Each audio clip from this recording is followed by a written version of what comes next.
Good morning friend, welcome to crack Pratham. आज तारीख 11 मई 2021 है और हमें प्रीलिम्स के लिए the Hindu and others news को डिस्कस करना है। आज का जो हमारा टॉपिक होगा, पहला हर घर जल के बारे में, नासा का ऑसिरिस रेक्स, कोविड लाइन के बारे में, जेरूसलम अल अक्सा के बारे में, अब्राहम एकॉर्ड के बारे में।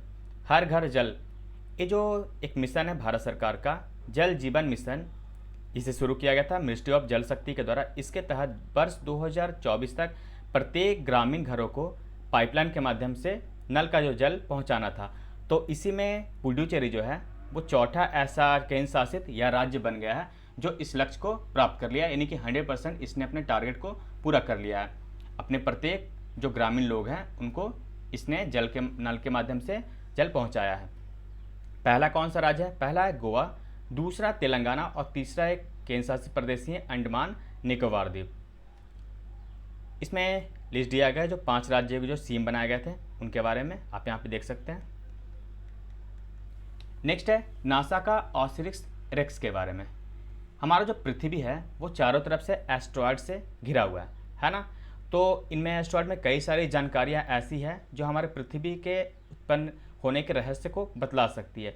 तो इसी को जानने के लिए वर्ष 2016 में नासा के द्वारा एक मिशन शुरू किया गया था, नासा का ऑसिरिस। यहाँ पे देखिए फुल फॉर्म है NASA origin spectral interpretation resource identification security regulate explorer. ये जो है इसने अक्टूबर 2020 में यहाँ पर इसने रीच किया और यहाँ से सैंपल लेकर यह वापस भी आ रहा है। इसने 11 मई से वहाँ से उड़ान भरी और इसे धरती पर आने में कम से कम 2 वर्ष लगेंगे यहाँ पृथ्वी पर आने में। यह हमारे पृथ्वी से 200 माइल्स अवे है, यानी कि 200 मिलियन माइल्स दूर है।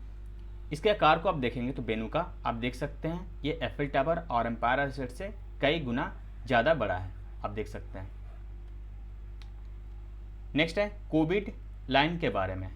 नेपाल, जिसकी अर्थव्यवस्था अधिकांश रूप से पर्यटन पर निर्भर करती है और इसी कारण से उसने क्या किया है, कोविड-19 फैलने के बाद भी उसने ये जो लोग चढ़ते हैं एवरेस्ट पर, उसने इस पर रोक नहीं लगाई है। तो इसी को ध्यान में रखते हुए चाइना के द्वारा एक कोविड लाइन बनाया गया इसके पीक पर। ये जो समिट होता है ना पीक, यहाँ पर उसने एक कोविड लाइन बनाने की बात की है।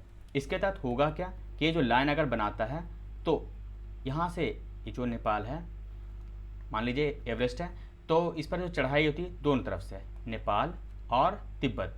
तो तिब्बत साइड तो चाइना के पास है, तो नेपाल के साइड जो भी क्लिम कर रहे हैं, चढ़ रहे हैं यहाँ पर, तो ये जो पीक है यहाँ पर ना तो इधर के लोग ना इधर के लोग एक साथ मिले, इसलिए एक रेखा बनाई जा रही है चाइना के द्वारा कि इधर के लोग इधर ना मिले, ताकि चाइना में फिर से कोरोना ना फैले।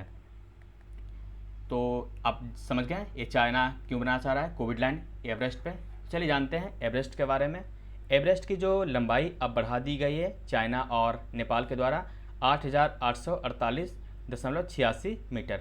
वर्ष 1954 में जब यहाँ पर बनाया गया था, भारत सरकार का सर्वे किया गया था, तो हाइट कितनी था 8,848 मीटर। ये 0.86 ये पिछले दिसंबर में चाइना और नेपाल के द्वारा तय किया गया था।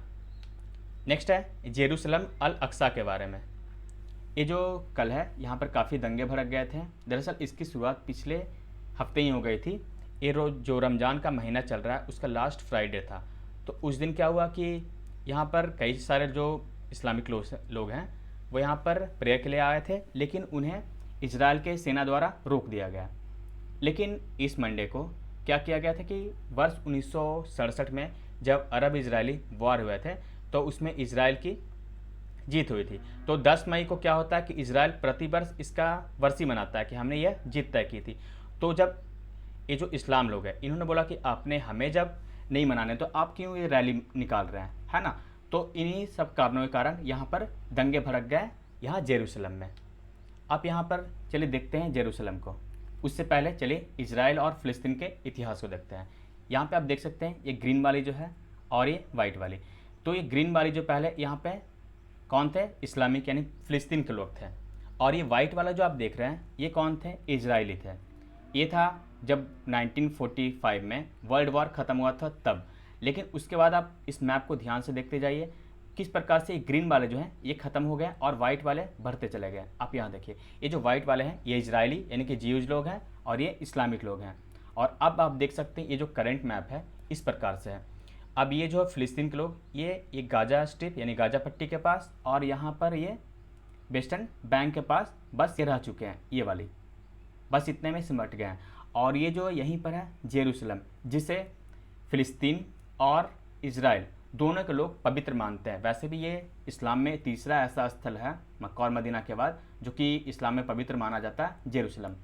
तो ये जो जेरूसलम है इस पर अभी इज़राइल कहता है कि हमारा अधिकार है और ये कहते हैं फ़िलिस्तीन कि ये हमारा अधिकार है, जबकि अभी इस पर किसी की मान्यता नहीं दी गई। हालांकि अमेरिका बार बार कहता है कि इस पर किसका अधिकार है, इज़राइल का अधिकार है। तो यहीं पर ये जो कल है दंगे भड़के हैं। नेक्स्ट है अब्राहम एकॉर्ड के बारे में। हालांकि ये न्यूज़ में नहीं है लेकिन न्यूज़ बन सकता है क्योंकि ये जो दंगे फैले हैं इज़राइल में इसको लेकर के, ये जो इज़राइल है और फ़िलिस्तीन, तो फ़िलिस्तीन के कई सारे मित्र हैं अरब राष्ट्र में जो इसको विरोध कर रहे हैं इज़राइल का इस प्रकार के दंगे भड़काने के लिए। तो ये जो अब्राहम एकॉर्ड है इसे साइन किया गया था 13 अगस्त 2020 को। इसमें 4 देशों ने भाग लिया था। यहाँ पे देखिए इज़राइल, यूनाइटेड अरब अमीरात और यूनाइटेड स्टेट, उसके साथ ही बहरीन भी था। यहाँ पे देखिए बहरीन, इन चारों ने मिलकर के यहाँ पे इज़राइल में शांतिपूर्वक वार्ता करने की एक घोषणा पत्र जारी की थी। क्योंकि आपको पता है कि जब 1967 में हार गया था तो यूएई, सऊदी अरब आदि इससे बात भी नहीं करना चाहता था, किससे, इज़राइल से। लेकिन अब ये जो अकॉर्ड है इसके तहत इन सब ने एक प्रकार से हस्ताक्षर किया कि हम यहाँ पर शांतिपूर्वक अब वार्ता करेंगे। तो इस वीडियो में बस इतना ही। इसका MCQ आपको शाम 7 बजे टेलीग्राम पर मिलेगा, तो उसे आप ज़रूर देखिएगा और उसे सॉल्व कीजिएगा। Thank you for watching crack प्रथम।